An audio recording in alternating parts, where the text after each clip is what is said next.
தெரியுறானா குளிச்சுட்டுலாம் வந்திருக்கேன். Hi friends. So இந்த last video நான் வந்து பார்ட் 1 வீடியோவில் சொன்ன மாதிரி 2009க்கு ஆஃப்டர் லைசன்ஸ் உள்ளவர் உங்கள்கிட்ட அவரே வந்து பேசுவார்னு சொல்லியிருந்தேன். ஸோ நான் வந்து கிட்டத்தட்ட ஒரு 2 வாரமாக 1 வாரமாக ஃபாலோ பண்ணி அவனை இன்றைக்கி தான் கூப்பிட்டு வந்துருக்கேன். இதெல்லாம் பாருங்கள். ஸோ அவர் பேர் வெற்றி, ஓகேங்களா. ஸோ நம்மளுக்கு அடுத்த 1 மாதம் தள்ளி இங்கே வந்த பேட்சில் ஸோ அவர் வந்தார். அவர் இப்போ எல்லாமே வந்து எக்ஸாம்ஸ் எல்லாம் கிளியர் பண்ணிட்டார். ஸோ நிறைய வந்து ஆஃப்டர் 2000 வந்து நிறைய வந்து ஸ்ட்ரகிள்ஸ் இருக்குது, ஓகேங்களா. ஸோ என்ன மாதிரி ஸ்ட்ரகிள்ஸும் அவர் ஃபேஸ் பண்ணார், இதெல்லாம் கஷ்டம், ஓகேங்களா, இதெல்லாம் வந்து ஈஸியாக வந்து பண்ணலான்றதை ஸோ அவர் உங்களுக்கு சொல்லுவார். இப்போ பார்க்கலாம் வாங்க. ஹாய் காய்ஸ், என் பேர் வெற்றி. நான் கரூர்லேருந்து வரேன். கிட்டத்தட்ட எனக்கு ஒரு 8 months ஆயிடுச்சு நான் இங்கே வரதுக்கு.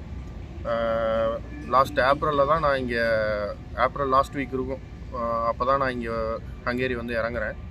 அதுக்கப்புறம் ஜிகே எக்ஸாமில் பார்த்தீங்கன்னா மொத்தம் 3 எக்ஸாம் இருக்கும். நான் இங்கே வந்து கிட்டத்தட்ட 15 to 20 days வந்து ஃபுல் அண்ட் ஃபுல் ஜிகே எக்ஸாமோட ட்ரைனிங் தான் போயிட்டுருக்கோம்.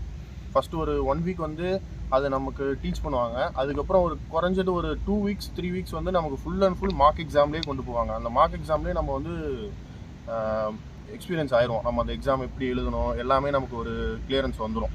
இது இல்லாமல் நமக்கு அதாவது 2009 ஆஃப்டர் அந்த டிரைவிங் லைசன்ஸ் வச்சுருக்கவங்களுக்கு பார்த்திங்கன்னா இது இல்லாமல் ஓரல், ரிட்டன் எக்ஸாம், பாவ் இருக்குது, சிமுலேட்டர் இருக்குது, அண்டு இதோட மெயினானது பார்த்திங்கன்னா ஆர்டிஓ டிரைவிங் டெஸ்ட் இருக்குது.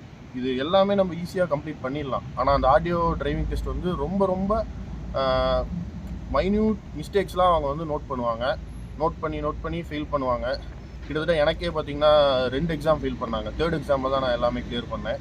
மற்ற எக்ஸாம்லாம் ஃபஸ்ட் அட்டெம்ப்ட்லேயே கிளியர் பண்ணியாச்சு. உனக்கு ஃபஸ்ட்டு டெஸ்ட்டில் வந்து என்ன ரீசன் சொன்னாங்க உன்னை ஃபெயில் பண்ணுறதுக்கு?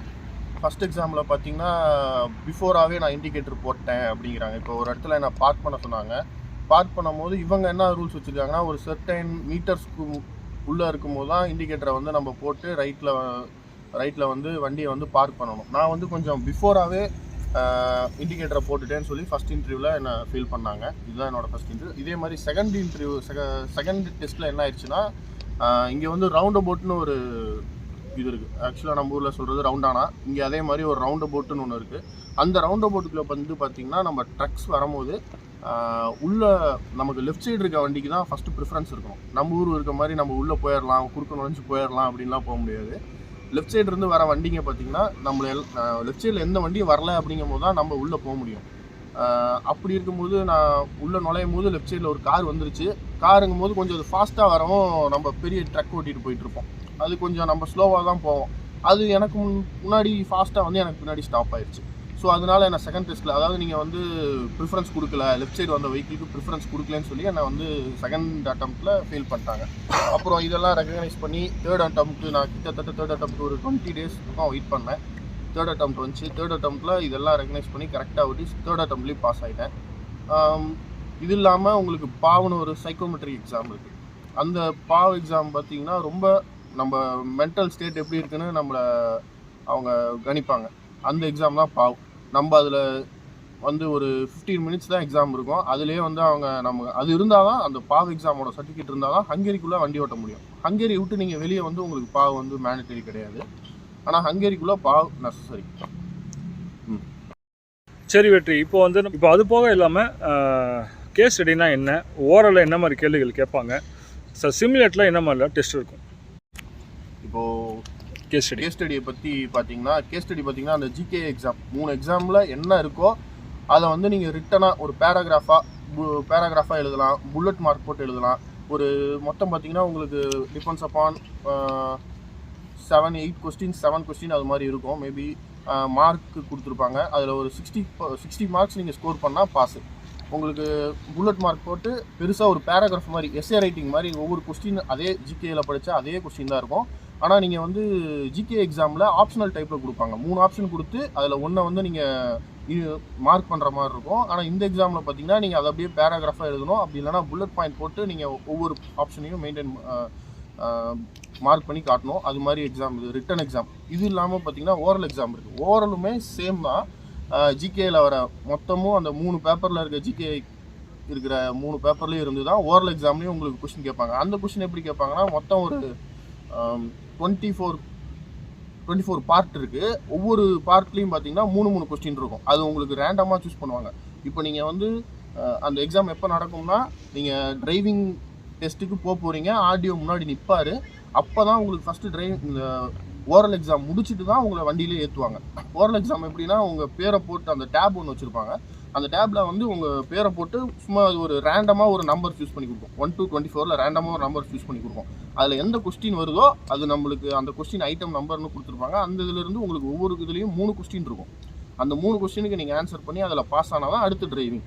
இது வந்து ஓரலாக வந்து ஆர்டிஓட சொல்லணும். நம்ம அது வந்து மெயினாக அது ஈஸியாக பாஸ் ஆகலாம். எப்படின்னா, உங்களுக்கு சைகை மூலிமா அவங்கக்கிட்ட ஈஸியாக பேசலாம், புரிய வைக்கணும். அவங்களுக்கு ஆக்சுவலாக வரவங்களுக்கு இங்கிலீஷ் தெரியாது.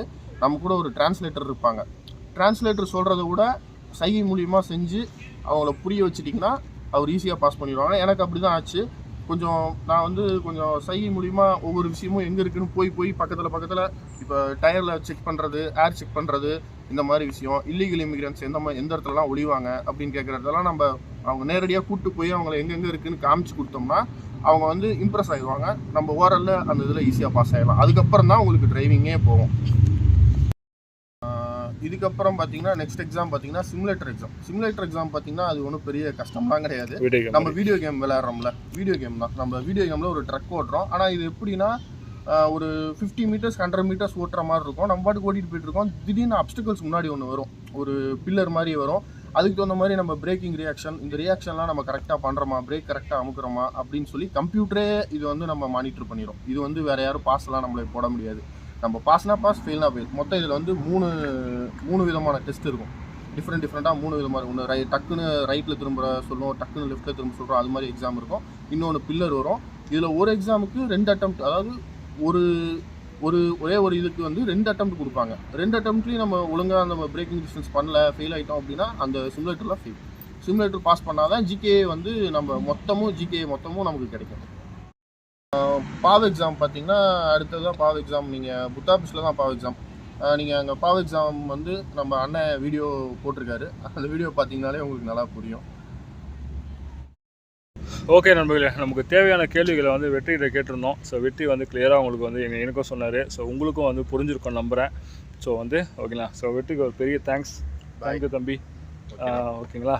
ஸோ அவரை கூப்பிட்டு இவ்வளோ தூரம் அவரை கூப்பிட்டு வந்து இன்றைக்கி கிட்டத்தட்ட 3 நாளாக அவரை கூப்பிட்டு அவரும் கொஞ்சம் பிஸியாக தான் இருந்தார், இல்லைன்னு சொல்லலை.